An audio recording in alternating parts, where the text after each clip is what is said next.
Assalamualaikum, pagbati po ng kapayapaan sa inyong lahat. Isa pong napakalaking karangalan po sa akin ang makatabi ko po ang mga senatorial ng PDP Laban. Sapagkat alam niyo po, kahit po ang ating mahal na chairman ay nakapiit sa dahig, ang kanya pong iniisip ay kayo pa rin.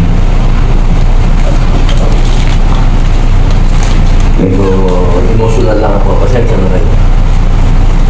Alam niyo po, kami pong lahat doon ay iniisip namin ang health ng ating dating Pangulo, pero ang iniisip niya kayo.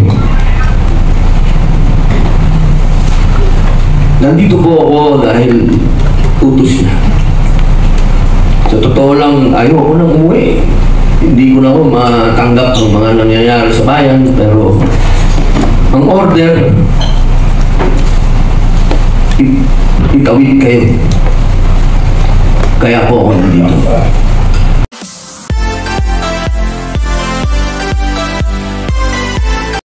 Ability of the results that may come out by using the present setup or mechanism being implemented by the Commission on Elections.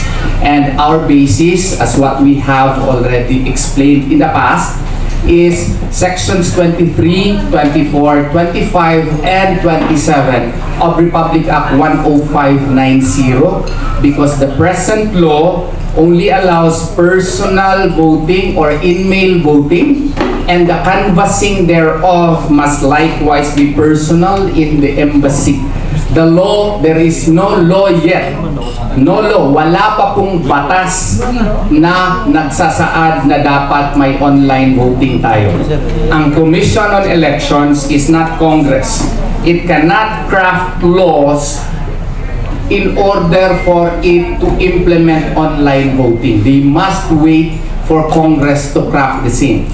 The Section 28, which was cited by the good COMELEC chairman, Garcia, does not apply, because if you read Section 28, please, you read it under Republic Act 10590, it only allows the Commission on Elections to explore other modes, and if there are results thereof, such results should be recommended to the Joint Oversight Congressional Committee.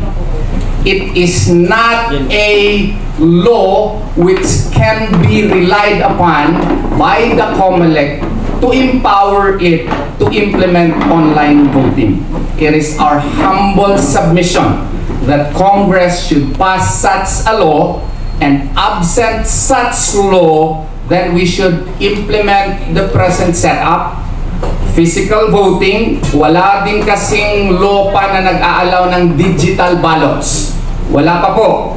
So kailangan yung balota physical ballots, or kung kinakailangan yung mail system ng mga overseas registered voters, i-apply pa rin natin. So yun po ang aming pananaw doon sa OFW, kasi nung pumunta kami sa Hong Kong, sangkatotak po ang lumapit sa amin ni Attorney Jimmy Bondo, Attorney Raul Lambino, na meron talaga silang concerns doon sa online voting.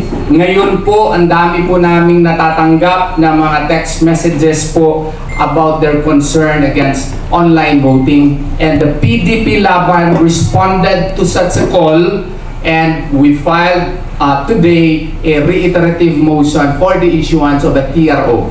And we are likewise insisting for the implementation of Section 31, manual counting of votes. Section 31 of RA 9369. Sabi ni COMELEC chairman in one gathering that we should amend the present law because there is no law daw mandating manual counting of votes. Baka kailangan lang po talaga i-review ni COMELEC chairperson po yung batas. Nandun po yun. Section 31 of Republic Act 9369 actually amends the previous or the first law on automation, which provided for electronic counting. And Section 31 has to be implemented because it is the prevailing law, and this actually mirrors Section 210 of the Omnibus Election Code in relation with Section 12 of Republic Act 6646. The laws are there concerning manual counting of votes, and the same should be implemented. And that is why that we filed this petition for prohibition and mandamus, because we feel that this is the only mechanism by which we can have clear data insofar as votes garnered per precinct, and the lawyers would have clear data likewise to marshal how many votes are garnered per candidate in every precinct, so that during the canvassing, they will have basis to count kung ilan ba talaga yung mga boto kada kandidato. Kung hindi po ito gagawin, medyo may problema talaga. Kaya nga po ang PDP Laban, salamat po talaga sa partido natin, ay tumayo at nag-file po ng ganitong petisyon sa Supreme Court. Maraming salamat po. Thank you very much, Attorney Torion. And to talk about the plights of the OFW regarding online voting, let us have Sir Rafael Yubrad, the PDP Deputy Vice Chair for Migrant Affairs. Magandang hapon po sa ating lahat, Mr. President ng PDP, our senatorial candidates, Senator Raul Lambino, Senator Jimmy Bondo, Attorney Torion, mga kababayan, mga kapwa Pilipino, at higit sa lahat, mga mahal naming OFWs. Ako po ngayon ay nagsasalita hindi lamang bilang isang pinuno ng PDP Laban ng Migrant Workers, kundi bilang isang anak ng bansang Pilipino na may utang na loob sa lahat ng mga OFWs sa kanilang mga sakripisyo, dahil ako rin ay minsan naging OFW ng 30 taong.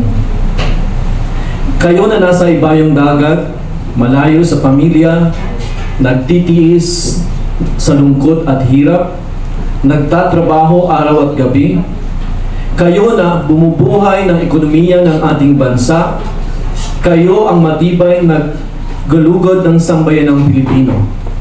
Ngunit ngayon, isang napakalaking banta ang kinakaharap ng ating karapatang bumoto. Ang itinutulak na online voting ay hindi lamang marupok, kundi ito'y mapanganib. Ito'y pinto sa pandaraya, manipulasyon, at pagnanakaw sa boses ng mga OFWs. Ang inyong mga boto ay sagrado, maging OFW ka man o hindi. At kung ito'y babayuhin, hindi lang kayo ang nawalan. Tayong lahat, ang Pilipinas. Hindi sapat na bigyan kayo ng karapatang bumoto kung ito naman ay may kapalit na pagdududa. Hindi sapat na bigyan kayo ng access kung ang access ay pinangangambahan nating makompromiso.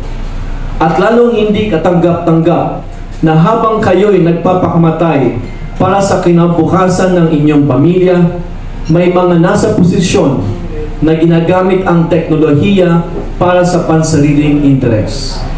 Kaya't nananawagan tayo ngayon sa COMELEC, sa ating mga mambabatas, at sa sambayanang Pilipino, igalang ang boto ng OFW. Ipaglaban ang malinis, ligtas, at transparent na eleksyon. Mga mahal naming OFWs sa iba't ibang bansa na nanonood at nakikinig ngayon. Kami ang bahala rito sa Pilipinas, pero kayo ang pag-asa namin sa pagbabalik ng dignidad sa demokrasya. Bumoto kayo, physical vote. Ipanalo natin ang Pilipinas na may malasakit, hustisya at katapatan. Reports are now surfacing that some OFWs attempting to register for online voting are being blocked, with personal data allegedly intercepted and funneled to troll armies and local IT handlers allegedly linked to the office of the House Speaker. This isn't just digital sabotage. It's a direct assault on our right to vote freely and securely.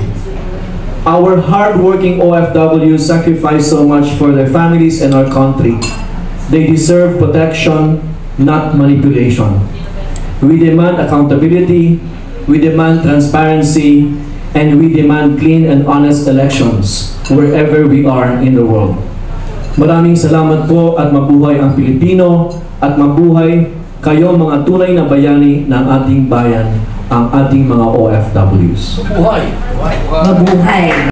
Galang na senators, meron po ba kayong mga plano para maprotektahan talaga ang boto na masisiguro natin na ang boto ng bayan ay hindi magkakaroon ng pandadaya? Well, insofar as online vote, hindi talaga tayo makakuha ng TRO po, no? Nasabi ko na po yung ating idea that we should have a continuous exit poll to be conducted. And we will utilize volunteers in each, place overseas, so that they can create some form of an online command center where yung mga OFWs, overseas voters, will report kung sino yung mga binutuhan nila. Para na tayong COMELEC on our own. So, pagkatapos ng boto nila, ire-report nila, ako po, si Raul Lambino, dito ako sa, let us say lang ha, sa Saipan, at bumoto ako 342. No? At saka, ipapublish natin ito without disclosing the names. We will only publish the yung progressive results per day para makikita natin, ma-monitor natin every day kung ano yung turnout ng mga voters, no? So in this way, if the official results will come out, no, we can have clear data already to compare with our exit polls. Yun lang po ang nakikita kung measure para naman mababangga natin yung kung ano yung ilalabas na results po doon sa online voting. Dito naman sa domestic, yung kailangan ma-implementa yung manual counting votes. Alam nyo, meron kasi talagang concern yung proseso po ng Miro, hindi kasi natin malalaman yung progression ng votes. Ang ibibigay lang po sa inyo yung election returns. And we have no way of knowing kung yung nakalagay doon sa election results ay tama ba talaga yung counting doon. At saka, I don't have to elaborate kasi hindi naman ako IT expert. Pero may reasonable basis yung fear na yung returns ay baka tainted. So the only way by which we can have an assurance is yung dati na nating ginagawa. Kunin yung balota, isa-isahin, okay? At may tally sheet. Anong advantage natin dito? Yung tally sheet, ebidensya natin. Yung certificate of votes, kasi gagawin policy yan ng PDP laban this coming elections, na papermahan lahat ng BEI, nakasaad doon yung ano ang resulta kada kandidato. That's another evidence. Aside from the witnesses' testimonial evidences, na after that, transmission na, electronic na. Okay? Kasi iba po yung casting of votes sa counting of votes. Doon po yung counting of votes, yung pagbilang po, kailangan manual because that is the only way na nakikita ko na meron tayong clear data per precinct. So ang tatrabahuin ng abogado, kung may clear data siya per precinct via manual counting, i-marshal na lang niya, let us say in one precincts. So lahat po ng mga resulta kada presinto, i-add niya, pagpunta niya sa canvassing, alam niya kung ano yung resulta. Kesa ngayon, kung hindi natin gagawin yan, may resulta ka, i-add. Canvassing report. Paano nangyari yun? Bakit natalo si Jimmy Bundok to? Ang dami naman niyang fans, ang galing kumanta nun. Paano naman si Atty. Lambino? Ang gwapo-gwapo nun, daming mga bilib sa kanya. Bakit kuha niya 5 lang? Paano natin makorek yun? Without the manual counting. This is the only way we can be assured at least, no? that the results in the precinct are credible and that they are the actual turnout of the choice of each voter. We should remember that suffrage is a sacrosanct right.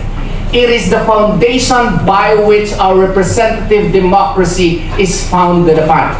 You put doubt into suffrage, then you put doubt into the public officials who are supposedly elected via this election. So the only way by which we can be assured that we have a credible representative democracy is to put up mechanisms by which people can trust. So if the people cannot trust the system, then something should be done, and that action has to be done right now. Otherwise, people will continue to doubt the results of the elections, and the saying, well-known saying, public office is a public trust, may now be thrown into the dustbin because we have clear doubts and the same have not been acted upon by the Commission on Elections. The urgent plea, therefore, is for the Commission on Elections to please respond to the call, urgent call of the people to implement manual counting in the precinct level, and please, absent a law passed by Congress, we should not implement in the meantime the online voting. Yun lang po. Thank you very much, Attorney Torion. I think meron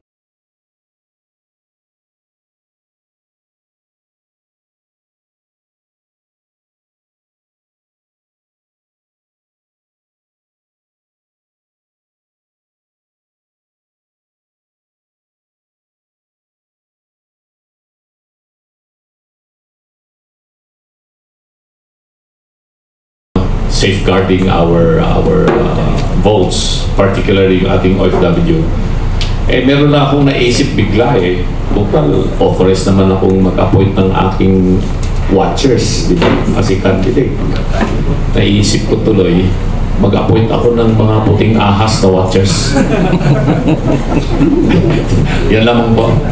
Thank you very much, Attorney Lambino. If I may, Pangulo, senatorial candidates and Attorney Torion, gusto ko lang pong i-highlight na yung mga nasabi na nila na there is really the urgency. Kasi as we speak, ito po may nag-message sa akin from Hong Kong. Nagre-register po sila and after registration, block na sila. Ito na po nangyayari. Ngayon, nagagalit po sila. Sabi po nila, ano pong gagawin namin, Mr. Rafa? Kailangan po namin kayo dito. Kailangan po namin ng guidance. So, yung sinasuggest po ni Attorney Torion kanina, maybe we will have a private meeting how to address and try to organize ourselves how we can help our OFWs. Number one, their frustrations. Ngayon, sabi nga nila, ayaw na nila magboto. So now, nakikinig sila, nanonood sa atin. Kung boboto daw po sila, in fact, I was with the Senator Jimmy Bondoc when we went to the consulate in Hong Kong. When we first heard from Hong Kong Filipinos about online voting, dumiretso po kami ni Senator Jimmy Bondoc together with his wife and Ms. Vivian Velez to understand ano ba ang nangyayari. So ang sagot lang sa amin ng embahada or ng konsulado, we are just liaising. Very uncommitted ang mga sagot. Meron naman daw COMELEC pumunta, hindi naman daw satisfactory yung mga kasagutan sa mga Pilipino. Kaya naguguluhan na po ang Hong Kong. So kung naguguluhan na po ang Hong Kong, I'm sure nagugulo na rin sa Middle East, sa Singapore, at sa iba pang parte ng bansa. So sa mga OFWs po nakikinig at nanonood, we are guaranteeing you that we will do as much to make sure na our magistrates, our COMELEC will consider our fight for not allowing this online voting at least for this election. Tama po si Senator Jamie Bondoc. Kung hindi kaya ng United States, tayo pa kaya? Salamat po. Thank you very much, Sir Rafa. Pero sa Singapore, purely online na po ang botohan. Pwede po ba kaming dumiretso sa embassy para bumoto since hindi naman po kami makapag-register online? Well, if you follow the law, yes. But it's really a problem vis-a-vis its implementation. Because the last time I checked, the provisions of the law have not been amended. And as of now, if you read sections 23, 24, 25, and 27, specifically 23 and 24, personal voting and via mail. So you can opt to, you can choose to go to the embassy and exercise your right to vote. Yan po ang batas natin. Pero as to whether or not that will be implemented by the Commission on Elections is another matter. So ganito po ang gawin natin.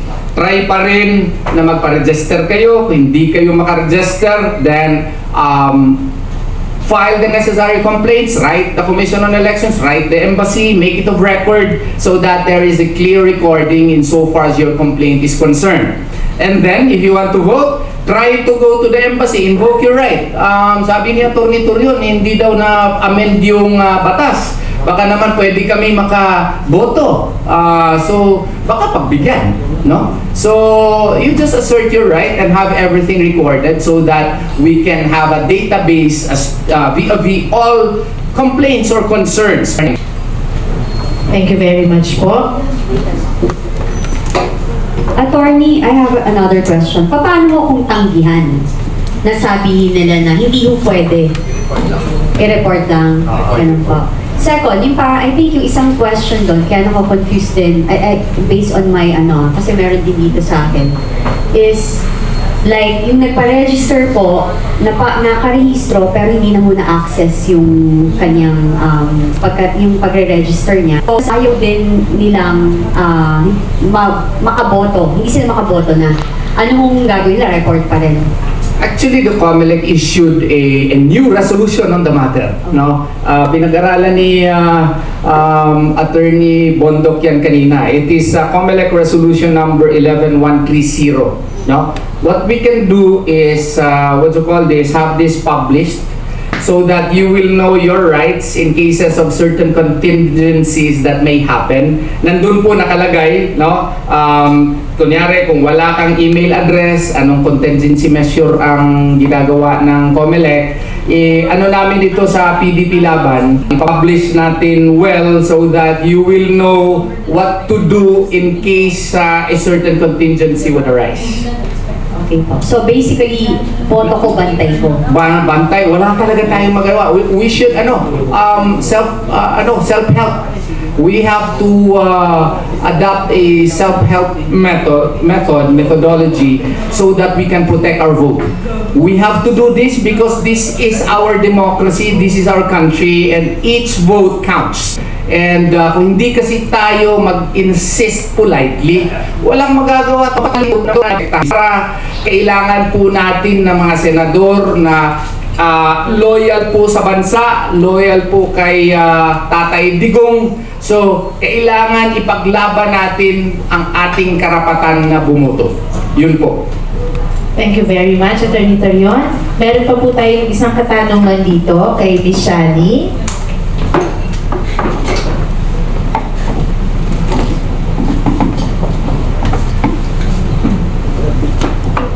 Hello.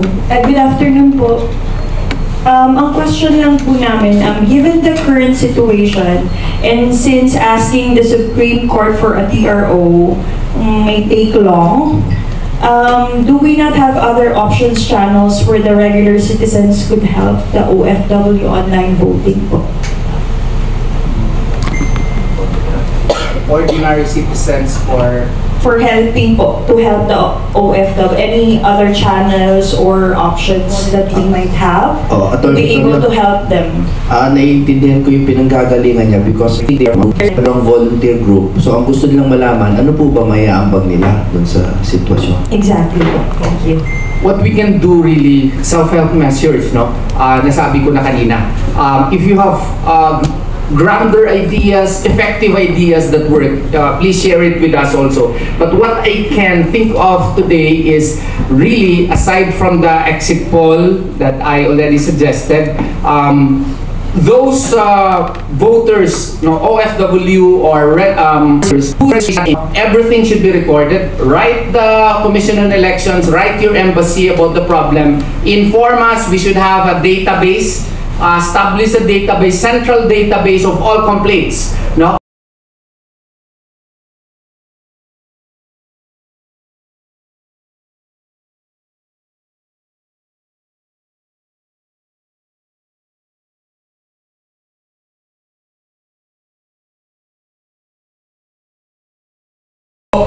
Kada lugar, let's say in Saipan, in Hong Kong, in Dubai, kada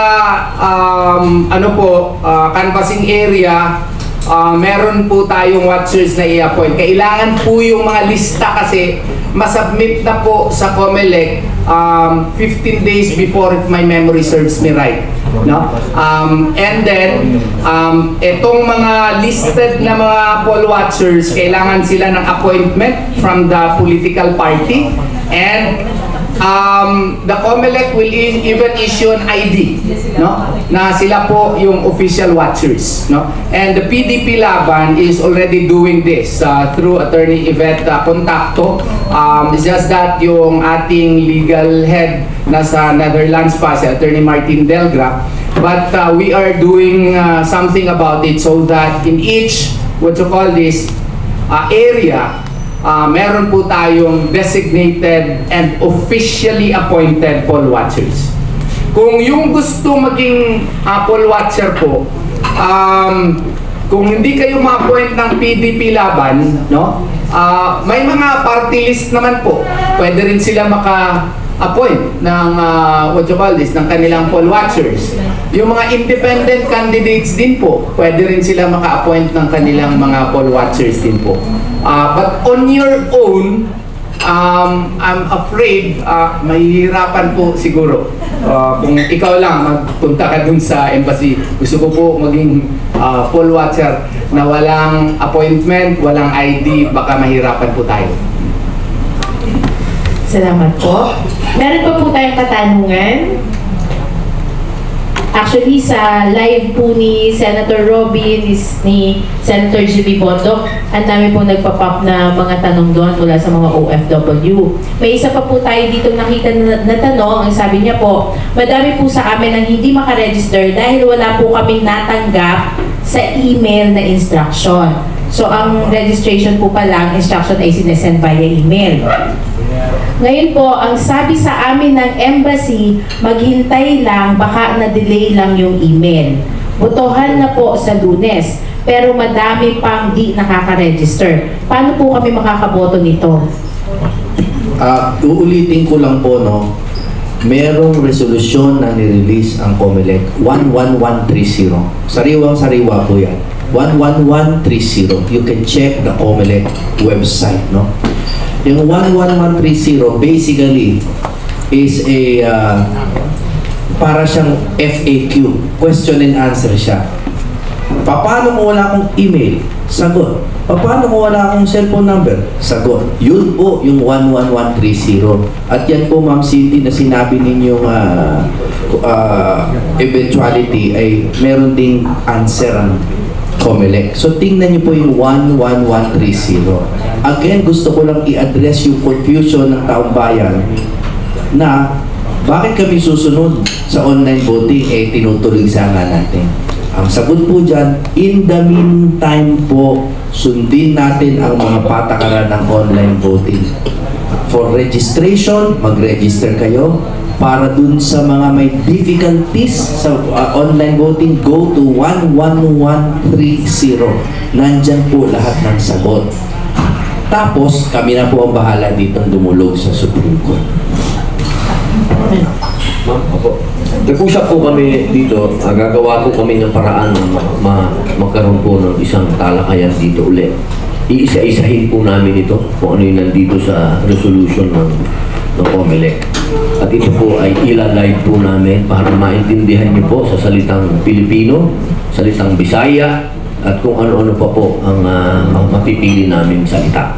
Isa lang po ang gusto kong ipaalala uli sa ating mga kababayan, katulad po ng sinabi ko kanina, may mga umiikot na po sa mga OFW sa abroad na ang panawagan ay boycott.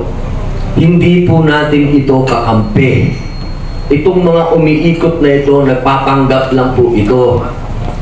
Hindi po tayo dapat mag-boycott. Ang kailangan po natin muna sa ngayon, hanggat wala pa po ang desisyon ng Supreme Court, sumunod muna po tayo dito sa sinasabi ng COMELEC. Kailangan po kayo, mga mahal naming kababayan, bumoto sa ngayon. Huwag po kayong maniwala na yung mga umiikot na yan at sinasabing mag-boycott tayo, hindi tama yan. Hindi po yan namin kakampi. Sigurado po ako yung mga umiikot na yan, gusto po nila huwag kayong bumoto dahil may ibang boboto. Yun lamang po, maraming salamat.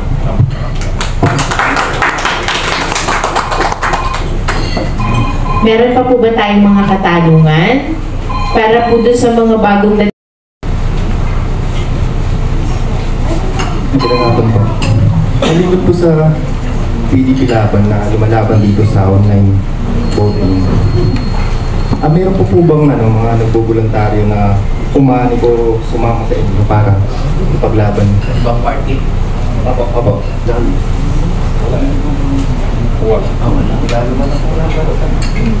Wala pa pong ako na po.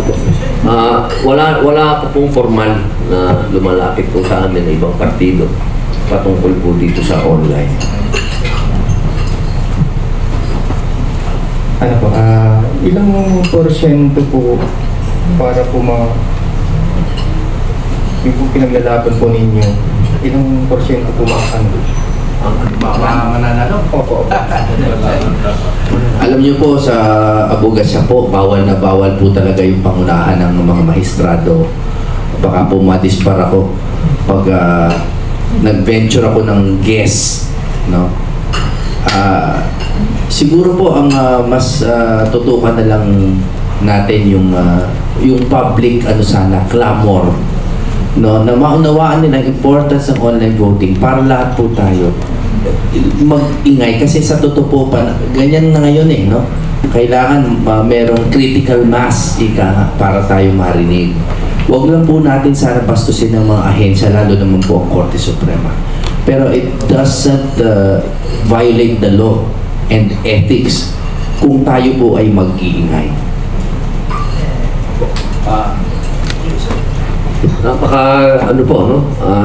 Dito po sa laban na ito, ang importante po may tumindig.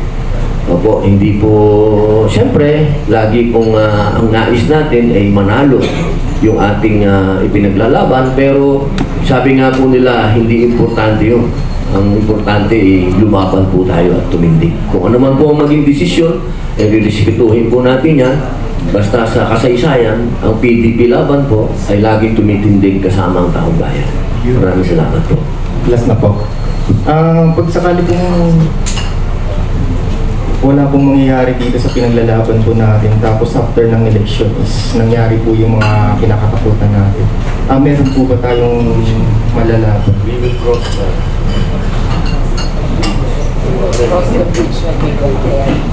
May kasabihan na we will cross the bridge daw when we get there. And I do hope and pray really that our authorities would really act on the matter, knowing that this is a very serious concern. This affects the future of our country. This affects the very foundation nga ng ating representative democracy. Kasi yung pagboto po, yun po ata ang pinakasagrado sa lahat po ng ating mga karapatan. So kailangan, yun lang talaga na that is the only power na which we wield in a representative democracy, to choose our destiny by choosing the right people to be elected into office, by voting all PDP senatorial candidates, and we have to ensure that such choice is reflected in the results. There is a saying that it is not really the right to vote which is the sacrosanct right. It is likewise very important that the results of the choice be clearly reflected. Yun po ang ating pinaglalaban po dito. Yeah, pwede kong dagdagan yun. May kasabihan kasi that history repeats itself and it happens every one generation. And when we talk of one generation, we are talking of 40 years. So, was there an incident or event that took place sometime 40 years ago? I think the answer is there. Diba? Nagkaroon ba ng eleksyon noon 40 years ago? Anong nangyari noon? And after that, what happened next? Ayan. So, yun na yung siguro. Sir, marami kasing video na naglipana at sinishare ko ng ating mga kababayan. Yung nakitang pagdurugo ng guns ng presidente, ano ba ang comment dyan ng Duterte, Senatorial Boss? Kayo po ba'y nag-aalala sa estado ng kalusugan ng Pangulo ng Pilipinas? Well, ano na yan eh, sinabi ko na yan nung last month pa. No? Siguro ay tignan natin kung meron pang lalabas na mas maraming dugo. So, yun lang aking masasagot dyan. Si Miss Cathy Binag na daw po ang sasagot. Gusto lang po namin i-diin at kami po ay nakikiusap ng taos-puso sa ating mga kapatid sa media na araw-araw na po kasi tayo sinasampal ng iba't ibang issue na ADHD na po yung buong bayan kung saan sila titingin kung anong problema, tapos wala pang solusyon dito, may bago na naman, tapos may dugo, tapos may kaya po kami ay nagkasundo talaga kanina sa aming PDP Senate chat group to focus exclusively on online voting. Dahil yan po talaga ang dalawa po kasi ang uri ng fraud or error sa election na mangyayari. One is regular fraud or error. Pero number